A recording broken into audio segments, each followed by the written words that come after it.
Let's talk about rejection. Have you ever felt shut out, left behind, or unwanted by someone that you cared deeply for? Have you ever experienced rejection, not from a stranger, but from someone you deeply trusted, deeply loved, or deeply cared about, someone that you were willing to go the full gamut with, and then they were not willing to go the full gamut with you? And when rejection has happened in your life, do you tend to retreat and build walls? Or are you willing to reach out and risk again? Well, this is me talking to you about what it means to deal healthily with rejection, because you are built for reaching out and risking again. And if you don't, you're not going to live. So let's talk about rejection, shall we?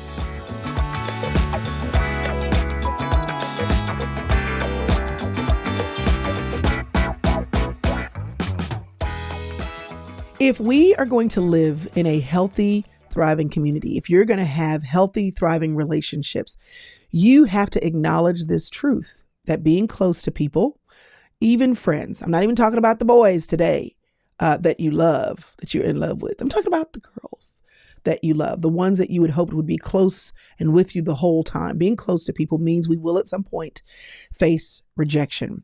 And the question is not if, but when it happens, how will you respond? Rejection is a part of the human story. I mean, if Jesus was rejected, what makes you think you're not going to be? Isaiah 53:3 says that he was despised and rejected by men. He was a man of suffering and familiar with pain. So even Jesus, who is perfect in love and truth, who was a good friend to his friends, he was rejected, not only by his friends, by his family, and by all of the people who he came to serve. So rejection, first of all, you have to identify this, that it's not a sign of your worth. It can communicate some things to you. You can learn and grow from it. But rejection, by its raw definition, is not a one-to-one directive sign of your worth. It is often a reflection of someone else's pain or someone else's perception or someone else's personal limitation. It can be a reflection of an area in which you need to grow or an area in which you need to change, but it is not a reflection of your pure value. Because let me just say this, before you were born, Psalm 139 says, God knew you. He crafted you specifically. He had a plan and a purpose for you. And God delights in you because you're his. Without your performance, without your friendship, without your achievement, without your community, without other people sanctioning, you have value.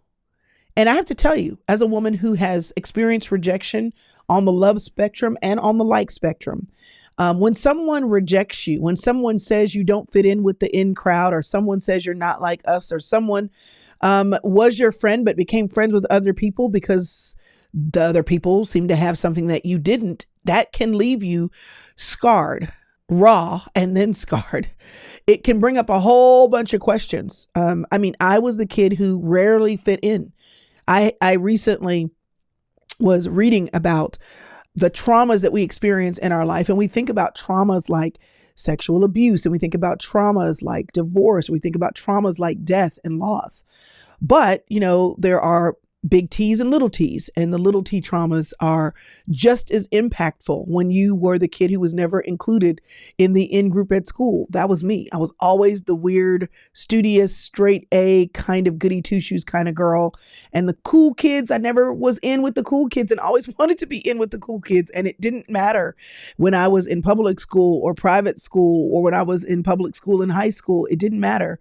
It always seemed that there was something that wasn't quite enough to be a part. And that becomes a part of the stories that we tell ourselves, like, what's wrong with me? Or there must be something I'm missing, or we do things in order to be accepted and liked. And when we're not accepted and liked, no matter what we do, that is, whether it's overt or covert, a form of rejection. It hurts really bad when you experience rejection from somebody that's supposed to love you, a friend that you've had over the years, or maybe a family member who should love you. This is why the scarring from family goes so deep. When a sister or a mother or an aunt or a cousin betrays you, or you hear what they said when you weren't in the room, that initial sting and then the following temptation to isolate, that is real. It is real. Rejection, though, doesn't have to just be a story marker. It doesn't have to be something that redirects the trajectory of your life forever.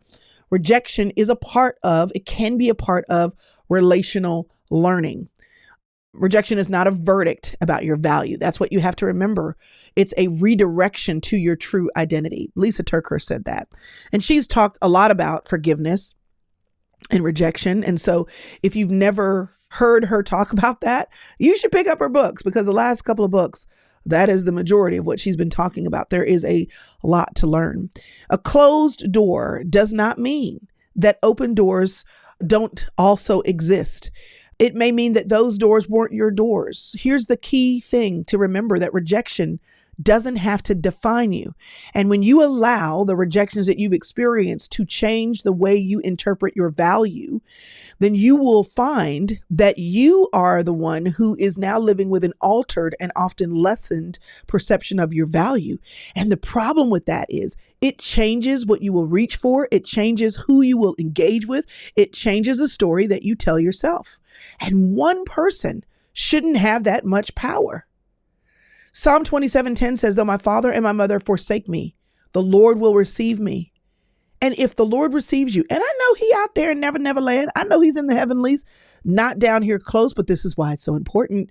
In a recent podcast that I released, I talked about practicing the presence of God and meeting God in the mundane, because when you get to know God in those quiet spaces and know what it is like to feel his embrace, you might say something different.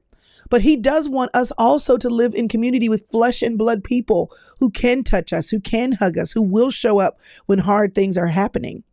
And you can't let the value proposition that someone else gave you determine your value, so that you don't seek and continue to seek connection with God and connection with other people.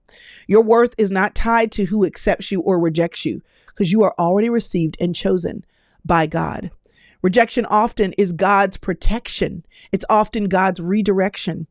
Nona Jones has a book called The Gift of Rejection. Maybe we'll pick that up and read that at the top of the year. That sounds like a good one. You have friendships that will end. You have family members that will teach you who they are. You have a marriage where that person may actually love you, but is constantly acting in ways that says otherwise. You experience divorce, or you experience someone who stepped out of your marriage on you, cheated with somebody else, and that basically spells rejection. But if you will live believing you are loved and believing that that rejection doesn't define you, if you will live that way, then it doesn't have to create a storyline that changes the trajectory of your life.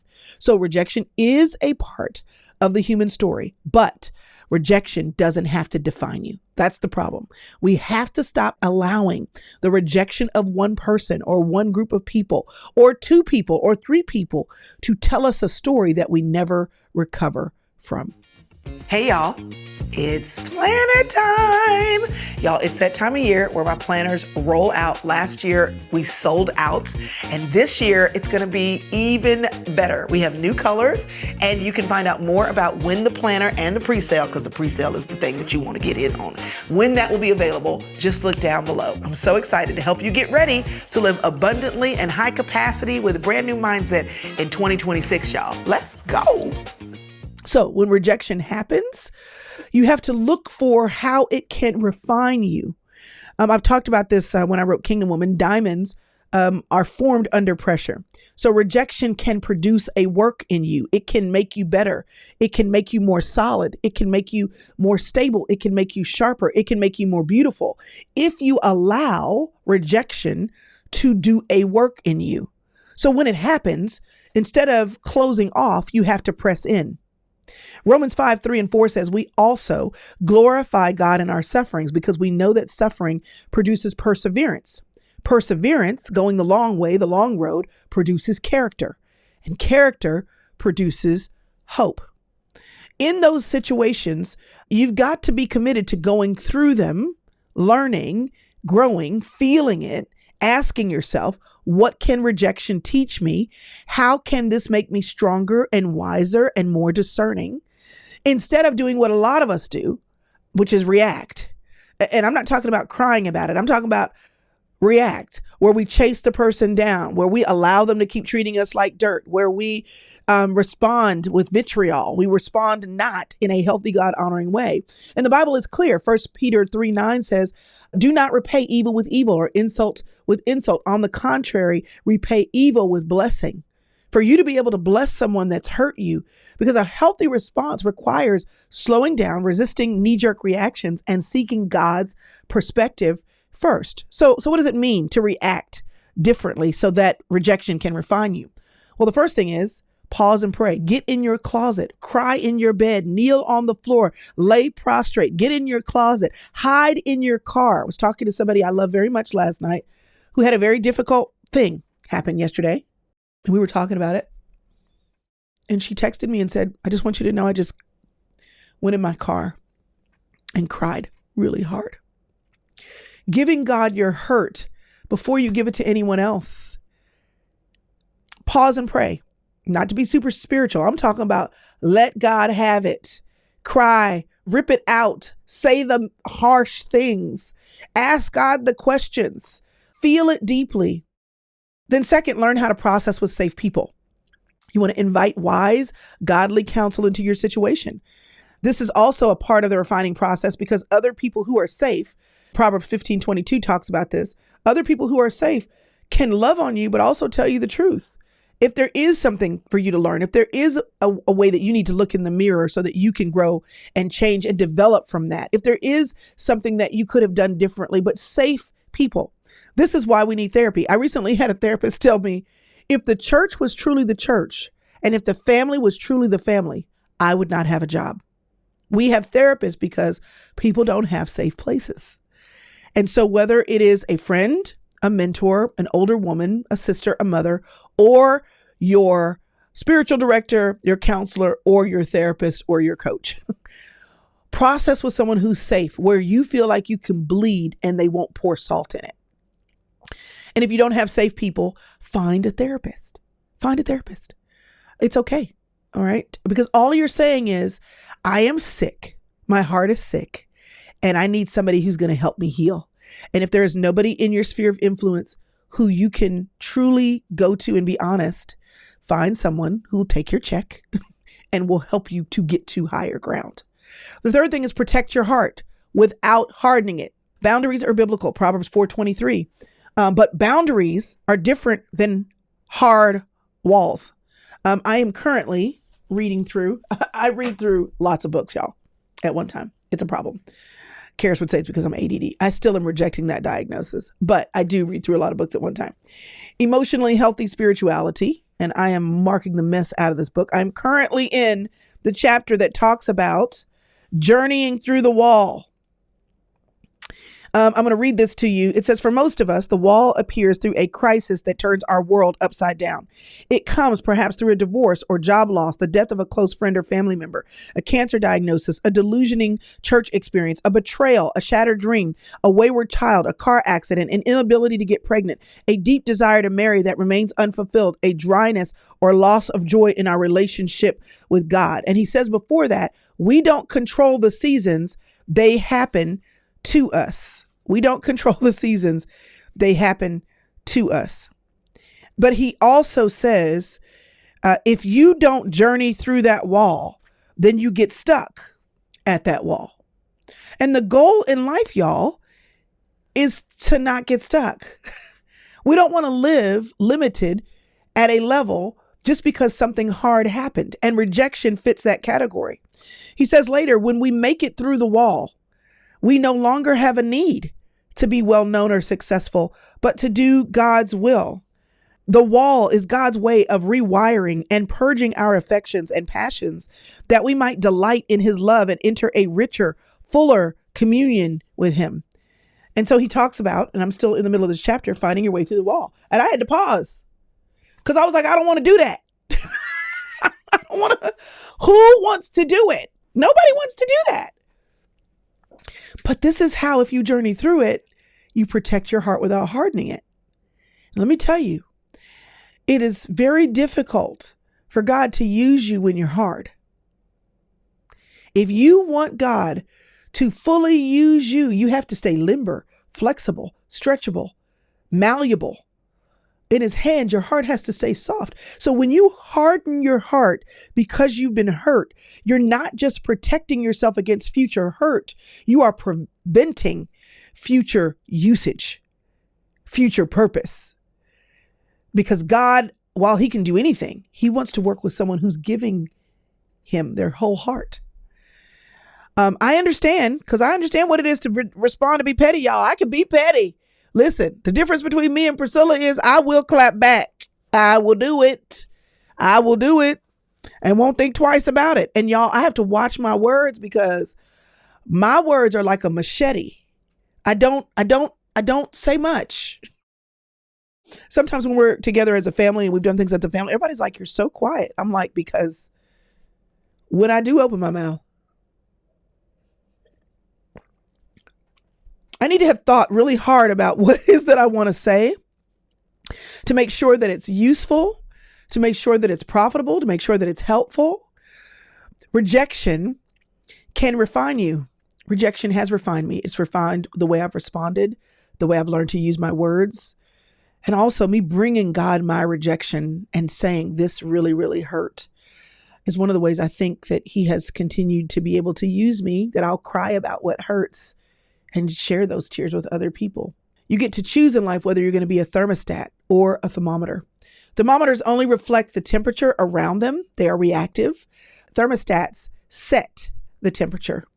And we get to choose whether rejection sets our temperature or we learn from it so we can keep setting a temperature of grace for ourselves and other people. Rejection can refine you. You can ask yourself, what did rejection teach me? You can ask yourself, how will this make me stronger and wiser and more discerning? Because James Lee Burke said, every rejection is incremental payment on your dues that in some way will be translated back into your work. And I will add into your wisdom.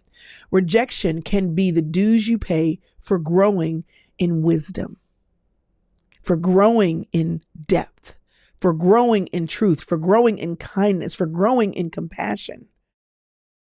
Because I've been rejected, this is why the sister circle exists.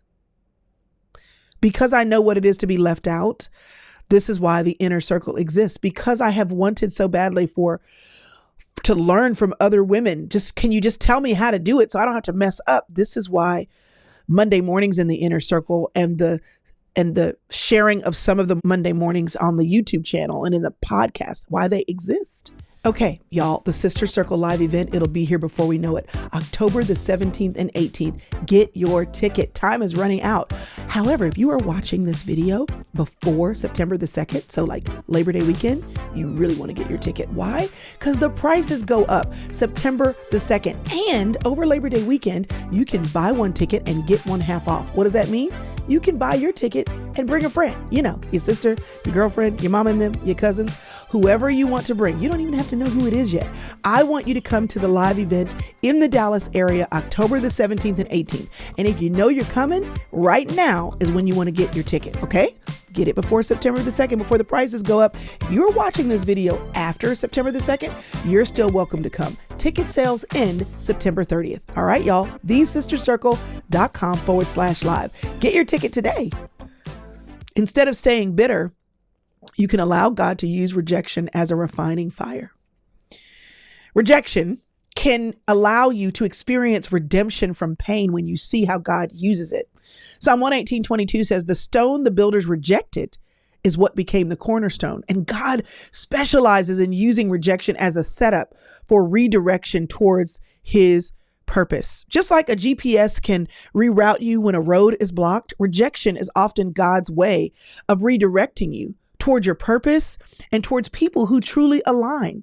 Maybe the people, the friends, the friend group, that girl, that cousin, that sister, maybe those were the people who were naturally in your path, but those people are not the people you need around you for the path God needs you to lean to. And you would never have looked for the other path or leaned into the redirection if these people didn't fit. It's like a puzzle. Sometimes you have the pieces in front of you and you try the piece and it doesn't fit. But if that piece did not fit, you would not then be redirected towards the other piece that was over there that you didn't even think would fit this slot. Knowing that something doesn't fit is a setup for finding the thing that does. Sometimes unhealthy relationships are what we would find ourselves in until rejection moves us away from them and into the space where we were meant to grow. Proverbs 18:24 says, a man of many companions may come to ruin, but there is a friend who sticks closer than a brother. Sometimes rejection from people is what pushes us into the space where we find that the only person who can love us and know us and guide us and direct us, and that the Holy Spirit actually does speak. Knowing that is because sometimes we're forced into the arms of God. When I was in the 6th grade, I was 12 years old, I believe. And then until the 8th grade, that was probably, middle school is the worst. Can we just say that? Middle school is the worst. You put a bunch of emotional kids whose hormones are all going wacko, who are all vying for belonging and attention. I mean, like, even educational systems know this. In a lot of middle schools, all middle school is catch up and get ahead. Like, did you learn it in elementary school? And if you did, okay, great. We'll get you started on algebra early. And if you didn't, we're going to do it again so you can figure it out. Like, everybody knows 6th to 8th grade is the worst. Okay. Sidebar. 6th to 8th grade for me, y'all, I remember I had imaginary friends. Y'all, I wasn't 5 with imaginary friends. I was 12 and 13 with imaginary friends. I remember sitting in my classroom and looking out the window and imagining my imaginary friend talking to me. I know her name. Those are the years when I wrote the most in my journal. Those are the years when I felt the closest to God, because he was the only one who I felt like heard me, saw me, cared for me. Do you know what that means? That when I was 17, 18, 19, and when I was 19 in my apartment, on the floor of my apartment with the praise music going through my house, having a completely emotional, connected experience in worship with the Lord, I was able to do that because I started doing that when I was 12 and 13, when he was the only one I had. I had a woman said to me one time after church, I was in my 20s. After church, she came to me and she said, I love watching you worship. You just don't care if we're in the room. And I think on that particular day, I think I had gotten on my knees or something. I'm a pretty demonstrative worshiper sometimes. And I just remember thinking, I said, oh, well, thanks. But I remember thinking, that's because I don't care who else is in the room. Because when there was no one else in the room, I learned how to meet him that way. Rejection often can move you into spaces that you need, but would never chase after if you didn't have to. So let God use rejection to redirect you. Rejection is an opportunity for your selection, Bernard Branson says. And sometimes God allows a closed door in one relationship so that you'll open your heart to another, to him or to someone else, another person, or to an entire community. So how do you then allow it to redirect you? Well, first of all, you want to reflect. What can I learn?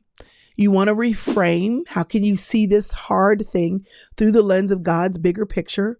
And then you want to reach out to not let one rejection stop you from engaging in community again.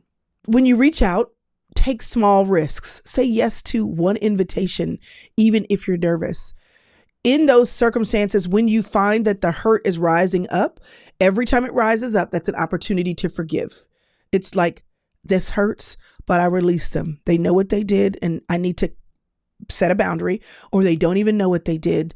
And I release them. They don't owe me anything. I'm going to move forward. Forgiveness is releasing over and over and over again. You want to recognize God's provision. Look for divine appointments in ordinary places. So when somebody says to you, hey girl, we're going to brunch after church, and you're thinking, I don't know them. Are they going to even, connect? Say yes. Say yes. I recently reached out to a friend of mine and said, hey, I'm going to go walking. Do you want to come? It was last minute. And she said yes. And when we got there, she said, can I just tell you, I'm so glad I just said yes. Like, I didn't want to get out of the bed. I actually was thinking I have so many things to do today. I'm so glad after we finished walking, she said, I'm just glad I just said yes. Just say yes. Don't overthink it. Don't make it too hard. If you see something on social media, sometimes it's not even that someone asks you, they're just talking about it. Give yourself a yes. Say, hey girl, I think I'm gonna come to that. Just say yes. Some of my greatest opportunities have come because I just said yes. Nona Jones invited me to come to Florida to meet with her and 5 other women that I don't know, and to be in a room for 2 days, like being vulnerable about our business, our work, our families. One girl came in crying. I don't know why. I mean, it's just one person said, I want to create a space. I want us to help each other. I want us to mastermind of sorts. I want us to grow together. And that led to sharing some personal things, y'all, like in it hard. And then because of that, these are women that I'm now in a text group with. Like, I knew who they were, but I'm now in a text group with them. It has been the greatest gift. I just had miles. I was like, I asked my husband, do you want to go? We stayed in the cheap hotel down the street, but I said yes and spent 2 days being connected with women who get my life, get my story, get my challenges. Just say yes. And if you don't have women asking for that, you be the woman who asks for it. You be the woman who sets the stage, because every rejection is God's way of saying, I have something better for you. Healing community is possible after rejection, but it often begins with the courage to risk again. So I just need to tell you, rejection is a part of the story. It's a part of it. And if you get stuck at the fact that it hurt, you will never heal. And the only way for you to heal is to try again. That does not mean that it doesn't sting, and it doesn't mean that it's not hard. It doesn't mean that it doesn't feel like a wall. But what I'm telling you is, because you were built for community, God said, let us make man in our image. God exists, Jesus the Son, the Father, and the Holy Ghost, 3 in 1. There is never a time when those 3 have not always been one unit. And God wants you to experience intimacy. And you can't do that without being willing to engage in community. And community means accepting the risk of rejection, but it also means opening yourself up to the beauty of true, known, core connection. You are already deeply accepted in Christ, and from that acceptance, you can risk rejection because your identity is secure. Rejection is a part of life, and you have to learn to move past it and risk again. The fact that you've been hurt, it doesn't disqualify you from friendship.